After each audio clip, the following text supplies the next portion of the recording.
The winds were cruel in the north. Winter had not come yet, but it was knocking loud and cold. In River Run, Robb Stark sat by the fire, his hand resting on the hilt of his sword. His mother, Catelyn, watched him from across the hall. She hadn't slept well in weeks.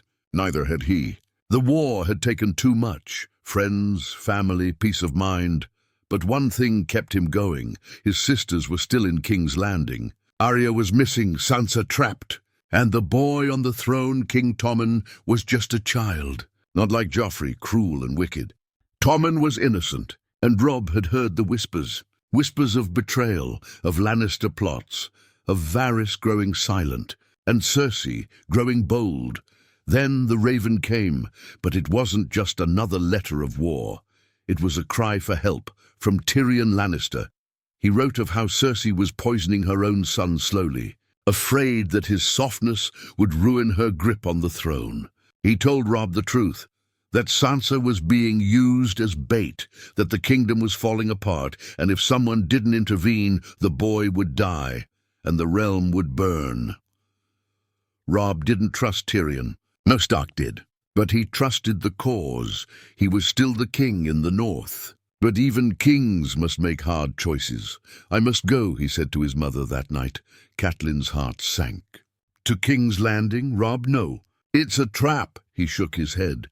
If it's a trap, I'll die with my sword drawn. But if the boy king dies, the war will never end. Cersei will make sure of it. The people will starve, the South will eat itself, and will be dragged down with them. He's just a boy, Mother. Like Bran, his words hit her like cold water. Like Bran, her sweet broken Bran. You won't go alone, she said, holding back tears. He didn't. Grey Wind walked beside him. The direwolf, loyal and deadly, would be his shadow. He took only 20 of his best men, silent, fast, and faithful. They rode like ghosts in the night, avoiding battlefields, slipping past Lannister scouts. They moved, like they were already dead men. The gates of King's Landing didn't open for him. He didn't expect them to.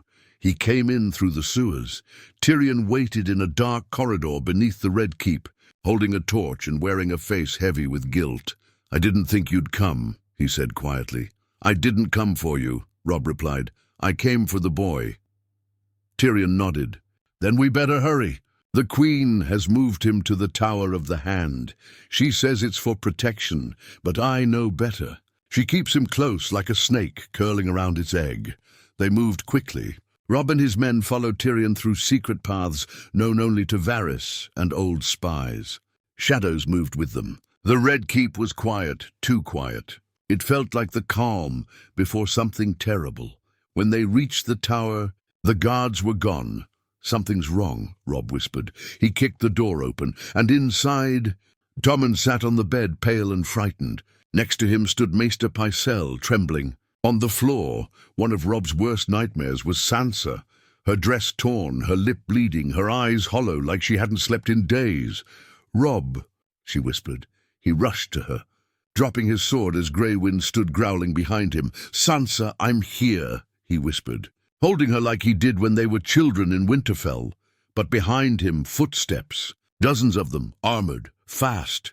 Cersei had known all along. The trap had sprung.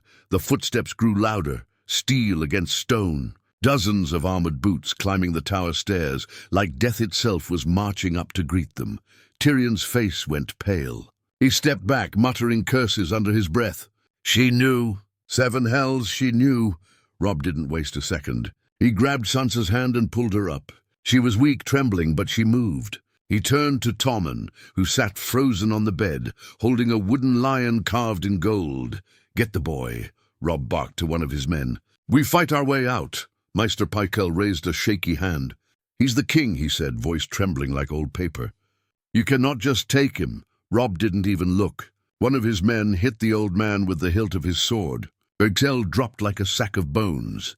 The door slammed shut behind them, locked from the outside. They were trapped. "Bar the windows," Robb ordered. "Block the stairs." "We buy time." Sansa clutched his arm. "They'll kill you." "You shouldn't have come." "I didn't come to live," Robb said simply, brushing her hair from her face. "I came to end something." Grey Wind paced the room, snarling. He sensed it too, the blood, the betrayal, the storm waiting just outside that door. Then came her voice, Cersei. Sweet, venomous, and sharp like broken glass. Robb Stark, she called from beyond the door, voice echoing up the stairwell. The boy wolf come all this way to die in a cage. Did you think you could steal my son and crawl back north? Robb stepped forward. Your son's no king. He's your puppet. Silence, then laughter. That puppet has more right to the throne than your father ever had to honor. Sansa looked at the door, eyes burning. You hurt him. You drugged him, didn't you? You'll speak when I say you can speak, girl. Cersei screamed suddenly, her calm mask slipping. I should have had you killed the day Joffrey died. You're as poisonous as the rest of your cursed family. Robb ignored her. He turned to Tyrion. Any way out? Tyrion shook his head slowly. Not unless you can fly.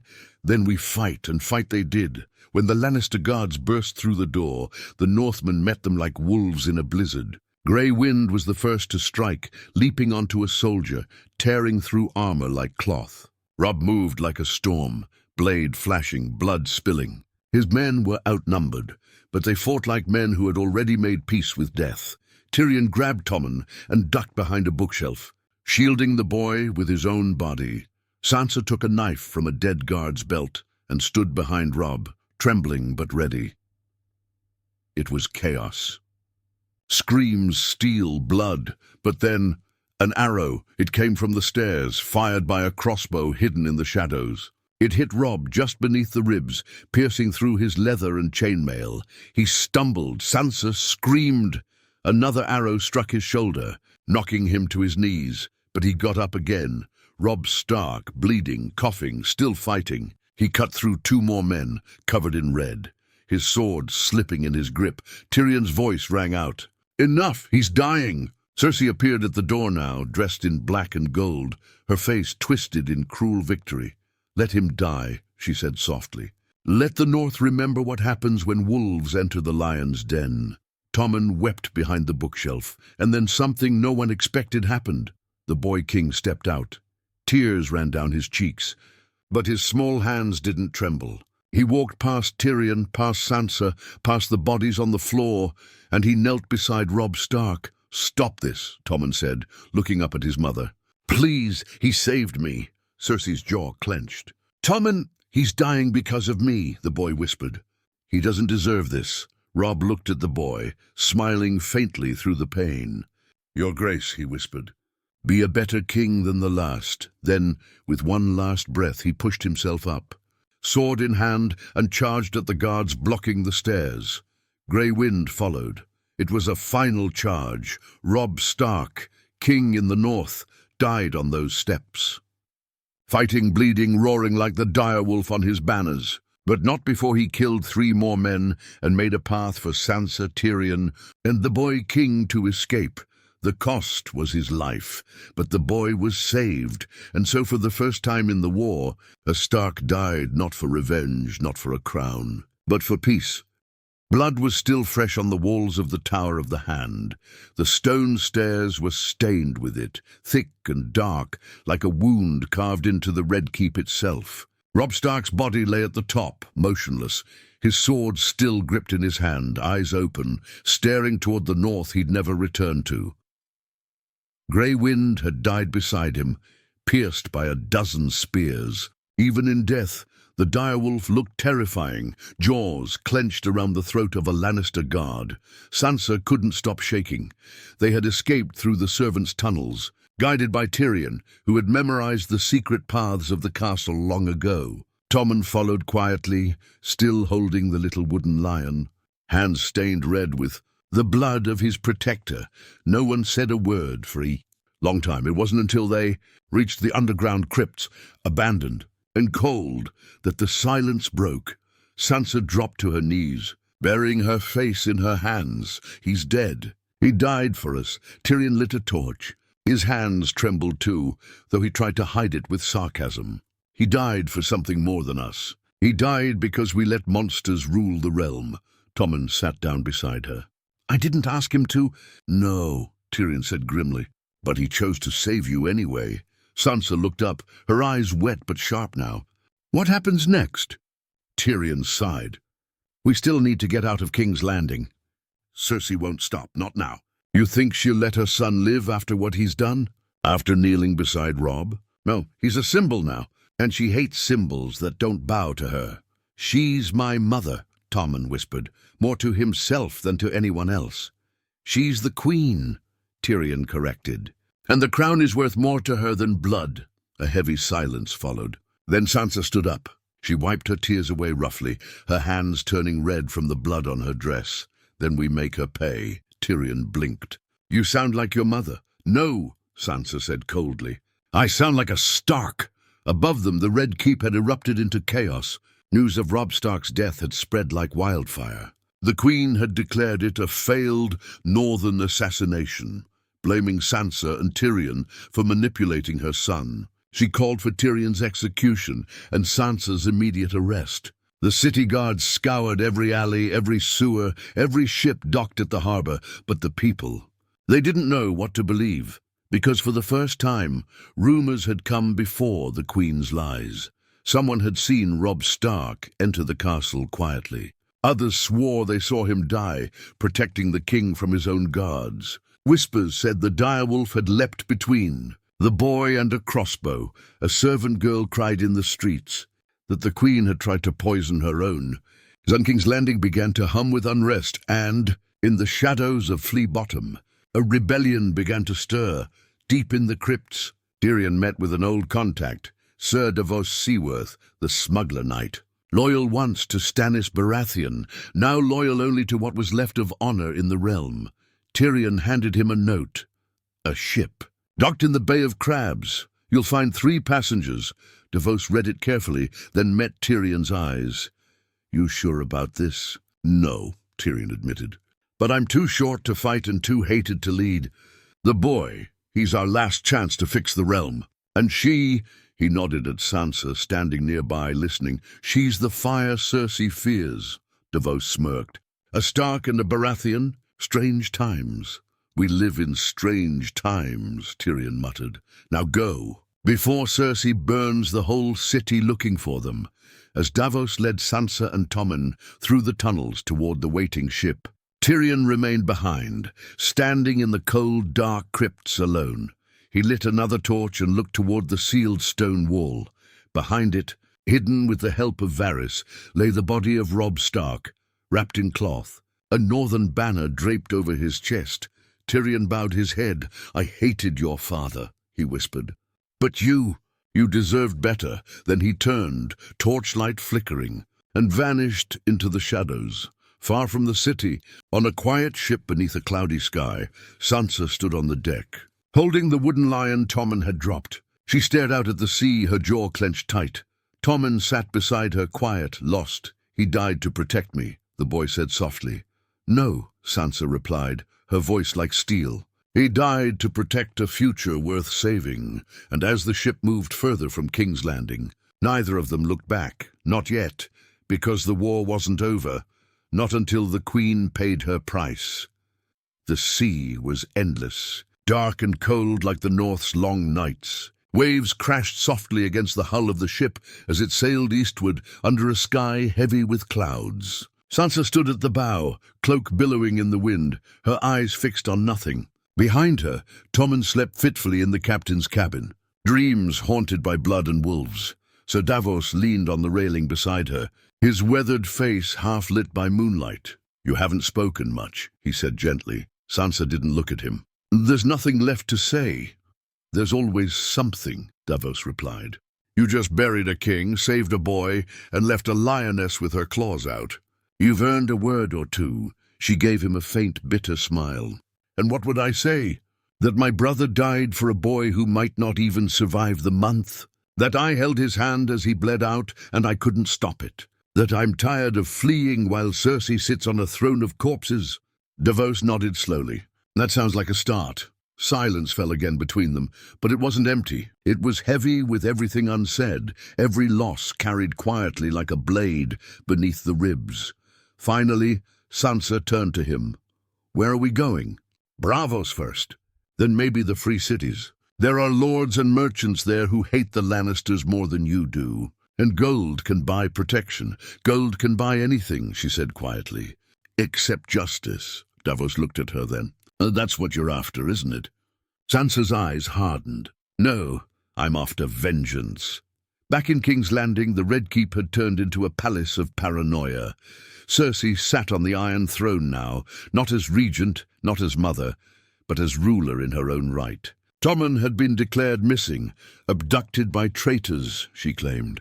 His disappearance became the excuse she needed to tighten her grip, turning the city into a cage of steel and whispers. Varys vanished without a trace. The last of the Tyrells retreated to Highgarden, watching from afar. The faith militant was broken, replaced by a new order, loyal only to the Queen. And the streets, oh, the streets, burned with fear. Cersei ruled with fire now. Not gold, but the city was changing. The whispers were louder now, harder to silence. Songs were sung in taverns about the Wolf King who died to save a cub. The name Robb Stark, once spoken with hatred in the capital, now stirred something else. Guilt, perhaps, or the start of regret. Even the children whispered stories of a boy king hiding among commoners. Waiting to return, Cersei hated it. She drank more, slept less. Her dreams were filled with wolves and wildfire. She kept Jaime close now, too close. He didn't speak of Robb Stark anymore. Not since the boy king knelt in blood beside the Northern King's corpse. You've lost the city, Jaime told her one night, blunt and tired. I own this city, she snapped. No, you control it. That's not the same, she threw her cup at him. It shattered on the wall, then let them fear me. Across the sea, Sansa moved like a shadow through the free cities. She wore a different name in each town, a different face, but always carried the memory of Robb like armor. Tyrion, now in hiding within Pentos under Illyrio's protection, sent gold and information when he could. Davos helped her gather allies, men disillusioned with Cersei's madness, old bannermen from Westeros who had fled, and Tommen. Tommen was changing. He no longer clung to his lion toy. He trained with Davos's men quietly every morning. He asked questions now, not about toys or lessons, but about kingship, war, and justice. One evening, he asked Sansa a question that silenced her. If I go back, if I take the throne, will you rule with me? Sansa looked at him, stunned. You're just a boy. I'm the king, he said softly. But I need someone who knows the world is cruel. Sansa didn't answer that night. But she didn't say no. And then came the letter, delivered by a hooded raven master in the dark of night, sealed with wax the color of dried blood. It bore no sigil, but the message was clear. The Queen's grip is slipping. The lioness bleeds. Come home. Beneath it was a name written in charcoal, Arya. Sansa clutched the letter like it might burn through her skin. The flames of the past were calling. The North still remembered, but now so did the South. The alley stank of piss, blood, and secrets. A man stumbled out of a tavern in Flea Bottom, drunk on cheap ale, clutching a pouch that had once held gold. He didn't even see the figure in the shadows until the blade kissed his throat. A whisper, that's all it was. Then silence. His body hit the mud, eyes wide, mouth open in confusion. The blade was clean before the blood even touched the ground. Arya Stark didn't look back. She disappeared into the dark, like she was part of it. She had returned to King's Landing as no one. And now she was someone again, a Stark. Her name had meaning once more. And now it had purpose. She walked the city like a ghost. The guards didn't see her. The spies didn't hear her. Her face was her weapon, but it wasn't the only one. She had names, a list. And Cersei's was still at the top, but this time she wouldn't kill her in the dark. She'd drag her into the light first, in the Red Keep. Queen Cersei sat with her wine untouched. That was rare. She stared at the flames in the hearth, her eyes haunted. She had received the letter too, delivered not by raven, but by the hands of a child. Barefoot and silent, it held only 5 words. The wolf is in the den. She crushed it in her hand. Jaime walked in moments later. Sword on his belt, brow furrowed. You look like you've seen a ghost, he said. I have, Cersei muttered. She's come back. Arya Stark, Jaime stopped. That's impossible. Nothing is impossible anymore, she snapped. She's killing my men, one by one. Low guards, informants, minor lords. No one important, not yet. But the city feels her, like a wolf sniffing through the bones. She stood up, her hands trembling. Not from fear, no, she would never admit that, but from something colder, rage. They think she's a myth, a tale to scare children, she said. But I remember her eyes, Jaime sighed. You can't fight ghosts with soldiers. Then I'll burn the whole city to smoke her out if I must. In the shadows. Arya watched them both. Through a hidden crack in the wall, behind an old tapestry. She stood silent, still, not breathing. They hadn't changed. Cersei was still proud and poisoned. Jaime still conflicted. Torn between his love and his guilt. She could kill them both right there. She had the poison. The blades. The chance. But something held her back. It wasn't mercy, it was strategy. Cersei was crumbling, paranoid, isolated. The city whispered louder now, and Daria had learned from the faceless men that death is best served when fear has softened the soul. Let her rot in her throne for a few more days. Arya had another name to find first. Meanwhile, in the free cities, Sansa sat across the map table with Ser Davos and a Dornish captain, whose name changed every time he introduced himself. She's in King's Landing, Davos said. The letter said Arya's already working, quietly. Sansa's eyes moved across the map like a blade over flesh. She won't wait forever. No, and neither should we. Tommen stood behind them, quiet as always. But when Sansa looked back at him, she saw something new in his face. Resolve. He'd changed. Not in body, but in spirit. He was still a boy, but he was starting to carry the weight of a crown. I want to go back, he said. Not just to take the throne. To finish what Robb started, Sansa blinked. You know what that means? He nodded. It means I can't be a Lannister anymore. Davos folded his arms. Then what are you? Tommen hesitated, then looked at Sansa. I'm the king who was saved by a Stark. That should mean something. Sansa exhaled slowly. It means everything. 2 nights later, a raven left Braavos, carrying a sealed message. It arrived in King's Landing under moonlight. Delivered by a servant with no tongue, Qyburn opened it, read it in silence, then brought it to Cersei. Her hands shook as she unfolded it. The seal wasn't royal, it was a wolf. The message was short. We're coming for what's ours. She tore it in half and threw it into the fire, but the damage was done. The fear had taken root, and outside the Red Keep, in the shadows of a broken statue of Baelor, Arya Stark watched flames flicker in a tower window. She didn't smile. She simply whispered a name, soon, then vanished into the smoke. It began with a whisper in the capital. Blacksmith's apprentice claimed to see a raven fly backward into the city. A beggar woman screamed in the streets that the dead king's wolves walk again. In the slums of Flea Bottom, children sang songs they shouldn't have known. A boy king lives. A queen shall fall, the wolf returns to claim it all. At first, Cersei ignored the rumors. She had lived through worse. But the signs grew louder and deadlier.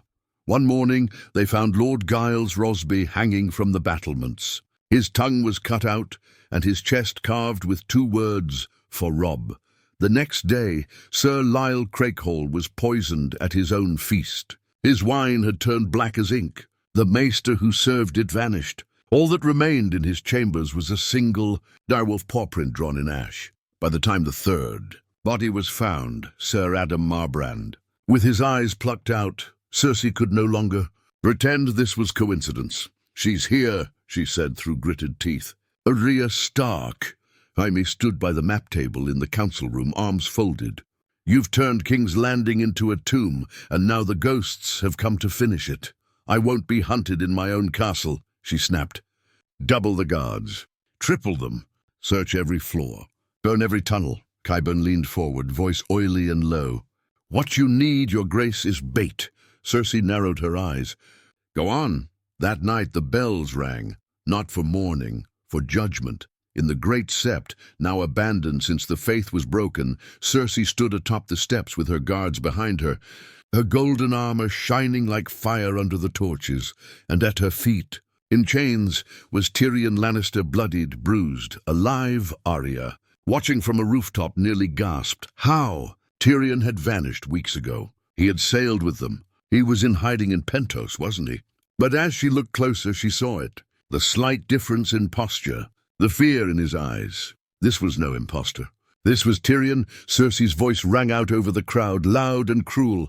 Tonight we end the lies. Tonight we execute the traitor who poisoned our peace and stole our king. The people watched in silence. Even they, so beaten down by hunger and fear, had begun to doubt her.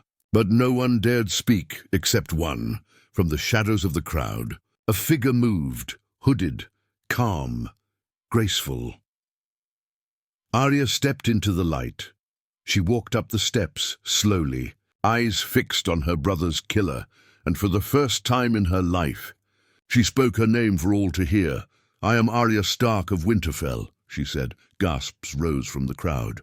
Even the guards hesitated. Cersei's face twisted in triumph. "I was wondering when the wolf would come out of hiding."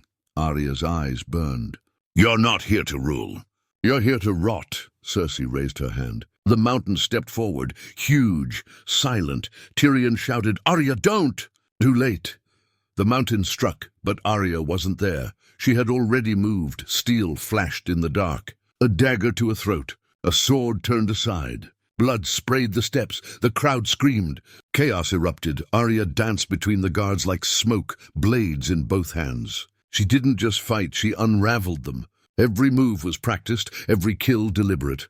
But the mountain wasn't like the others. He didn't bleed like a man. He didn't move like one either. Arya landed a knife in his shoulder deep, but he didn't flinch. He swung his massive blade, and she rolled beneath it, only to be kicked across the steps, landing hard beside Tyrion. Cersei laughed from above. "You think you can kill me? I killed the Wolf King with a whisper. I burned the city with a smile. You are nothing, girl." Arya stood, bloody and winded. "No," she said. "I'm the last thing you'll see before everything turns to ash." And just then the bells rang again. This time they weren't Cersei's doing. Ships, northern sails. The docks were on fire. And from the edge of the square, cutting through the crowd on horseback, came a red-haired woman in black leather and fur. Her eyes locked on the throne above the steps. Sansa Stark had returned, and behind her rode Davos, and soldiers bearing no sigils, men who had once worn Baratheon, Tully, even Martell colors. All now sworn to the same cause: end the lion, raise the wolf. Cersei's face finally broke. For the first time since Joffrey's death, she looked afraid, and in that moment Arya moved again. The mountain stepped forward, but was distracted. An arrow pierced his eye. Fired from a rooftop, Arya reached Cersei in 2 strides. Steel met silk. Cersei stumbled, clutching her stomach, blood blooming on her golden gown. She fell to her knees. Jaime ran to her. Too late. Arya stood over her, eyes cold. "You took my father. My mother, my brother," Cersei gasped, choking on blood. "You're a child." "No," Arya said. "I'm a Stark." The Red Keep burned from the inside out. Smoke poured through shattered windows. Flames licked the banners of House Lannister. The gold lions curled in on themselves, swallowed by heat and ash. King's Landing, once a city of pride and power, groaned under the weight of its own sins. Cersei Lannister lay bleeding on the marble steps of the Great Sept. The mountain was gone, his massive body still twitching in a pool of blood. Face torn by arrow and fire, Arya Stark stood over the queen, breath shallow, blades wet. Sansa reached the top of the stairs. She didn't run. She didn't cry. She looked down at the woman who had destroyed her family, manipulated her, humiliated her, and smiled like a snake while doing it. "You once told me," Sansa said. "The tears were not a woman's only weapon." "But neither is fear." Cersei looked up, blood trailing from the corner of her mouth. "You don't belong here," she whispered. "No," Sansa replied coldly. "But I do now." Behind her, the northern and eastern forces swept through the city like thunder. They didn't come to conquer. They came to end something old and cruel, and to start something better. Jaime Lannister knelt beside his sister, pressing his hands to the wound, trying to stop the bleeding. He didn't look at the Stark sisters. His face was blank, hollow. He had chosen her again, even now. "Go," Cersei whispered to him. "Live if you can." Jaime said nothing. Cersei's final breath came out in a soft hiss. Like the last breath of wildfire before the explosion, she died with her eyes open, and for the first time in a long time, there was silence on the steps of the Sept. Tommen didn't enter through the front gates. He walked, alone, no crown, no guards, no gold, just a boy in plain black, wearing the weight of too many graves. The city watched as he passed, peasants, shopkeepers, old soldiers and children. They didn't cheer, they didn't throw stones, they just watched, waiting. When he reached the courtyard of the Red Keep, he looked up at the throne room, still smoking. The walls blackened. Then he climbed the stairs. Inside, the Iron Throne stood alone, crooked, ugly, forged from the swords of fallen kings. And at the foot of the throne stood Sansa, her red hair glowing in the morning light. She turned to him. "You came," she said softly. Tommen nodded. "It's time." Arya stood in the shadows behind the throne, watching. Davos nearby, silent. Tyrion entered last, hands behind his back, limping slightly from wounds unseen. Sansa reached into her cloak and pulled out something wrapped in cloth. She unfolded it slowly, a crown, simple silver, unmarked by lions or dragons. She looked at Tommen. "This is yours. If you still want it." The boy stepped forward. His voice didn't tremble. "I don't want to rule the way they did," he said. "I want to learn, to listen. I want to fix what they broke." Sansa's eyes didn't soften, but they glimmered. "Then kneel." He knelt. She placed the crown on his head. Her fingers steady, Tommen Baratheon rose, not as a Lannister puppet, not as Cersei's son, but as the boy king saved by a wolf sacrifice. The coronation was quiet. No feasts, no fanfare. Just a few loyal men, the broken throne room, and ashes blowing through the cracks in the stone. Afterward, Sansa stood at the edge of the ramparts overlooking the city. Tyrion joined her. "You're not staying," he said. "No," she replied. "King's Landing isn't my home." He looked at her carefully. "But it could be. You have power now, influence. People would follow you." "I don't want a throne," she said. "I want a future." He smiled faintly. "You're smarter than your father." She turned toward him. "Then you'll help him?" Tyrion looked down into the courtyard, where Tommen was walking with Davos, surrounded by new guards in grey and white. "I'll teach him what I can," he said, "and pray it's enough." That night, Arya stood in the throne room alone. She looked at the Iron Throne like it was a corpse. Then she drew a knife and walked to the side of the room, where an old tapestry of Aegon the Conqueror still hung. With one motion, she slit it down the middle and let it fall. Behind it, carved into the stone wall, were the words she had left before her first departure to Braavos. "The North remembers." She touched them once, then turned and walked away. 3 days later, the Stark sisters left the capital. Sansa rode north, her banner flying proud again. Behind her rode free men and women, those who had lost kings. Loved ones and faith but not hope. Arya vanished again. Like smoke in the wind, no one knew where. Some said she sailed west, past where maps ended. Others claimed she returned to the shadows to hunt those who still whispered the Lannister name. But the realm would remember this, that the North came south not to conquer, but to correct, that a wolf king died saving a lion cub, that vengeance didn't destroy the Starks, it reforged them. Snow fell lightly on the north again, soft, quiet, unbothered by thrones or kings or crowns. In Winterfell, the gates stood open for the first time in years. Smoke rose from warm hearths. The sound of steel rang out in the training yard, not for war, but for rebuilding. The walls, once cracked and burned, were whole again. The banners flew high, and the direwolf of House Stark howled against the wind. Sansa stood by the godswood, her fingers brushing the red leaves of the weirwood tree. She didn't pray aloud. She didn't have to. The North had been through fire and frost. It had lost its father, its mother, its brothers, but now it had her. Sansa Stark was no longer just the Lady of Winterfell, she was its heart. She ruled not with vengeance, but with memory, and in the center of the Godswood, beneath a newly carved stone, rested Robb Stark, king in the North, brother, son, and the man who died to protect a boy who might heal a broken realm. Jon Snow stood beside her.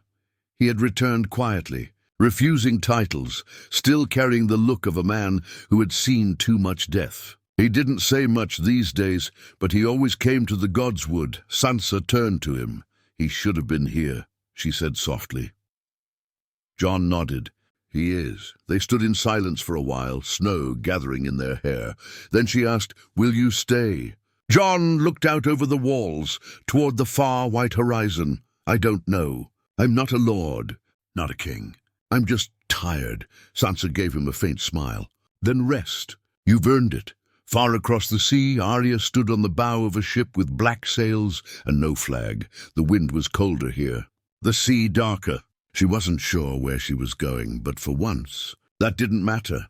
She wasn't chasing vengeance anymore. She wasn't running either. She was simply free, a face unmasked, a wolf unchained. The captain called her something in Valyrian. She didn't understand it, but she nodded all the same, and the ship sailed on, toward a part of the world no one had ever mapped. In King's Landing, change moved slow but steady. Tommen ruled with counsel, not force. Beside him sat Ser Davos, acting as Hand and Tyrion, who served as Master of Whisperers once again. Though this time with far less sarcasm and far more caution, the Iron Throne itself had been dismantled, not melted, not destroyed, but broken down. It's twisted. Jagged swords had been reforged into something else, a circle, a round table, placed in the newly built Hall of the Crown. At it, the lords of Westeros sat not beneath one king, but beside him. The 7 kingdoms were not dissolved, but their chains were loosened. And at the center of it all was a boy who had seen war too early and peace too late, but still believed in both. Tommen never called himself king of all. He preferred something smaller, the steward of the realm. People laughed at first, then they listened. Years passed. Children grew. The realm, bruised and scarred, began to heal. But every year, when winter rolled in and the first snow touched the south, stories would spread again of the Wolf King who had once walked into the lion's den and never walked back out.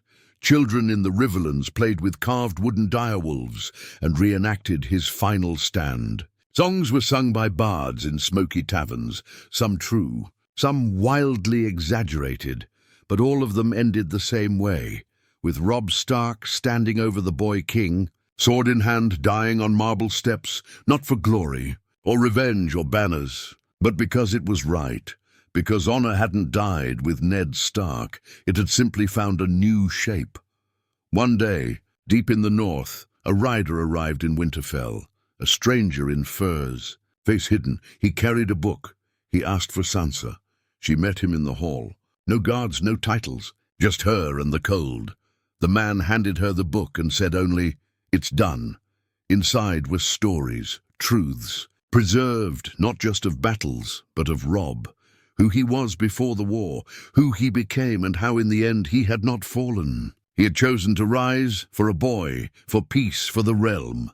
Sansa read it slowly, turning each page with care. She did not cry, but when she reached the final line, she closed the book and whispered, "The wolf never dies. It just becomes part of the land." And in the quiet of Winterfell, with snow falling soft, Sansa Stark, Lady of the North, Queen of no throne, looked up at the white sky and smiled.